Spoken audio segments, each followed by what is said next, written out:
Once you've used your HeartHero AED, it's important that you get it ready for the next use. AED pads are single use, so they need to be replaced. As the batteries have been used, they also need to be replaced.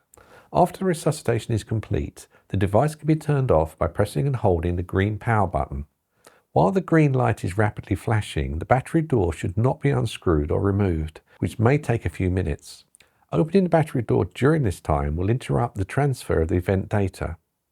Once the flashing stops, normal device servicing can be performed.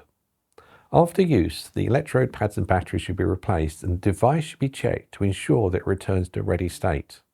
This ensures the AED is ready for the next emergency. The batteries can be removed by unscrewing the battery cover and then replacing it once new batteries have been inserted.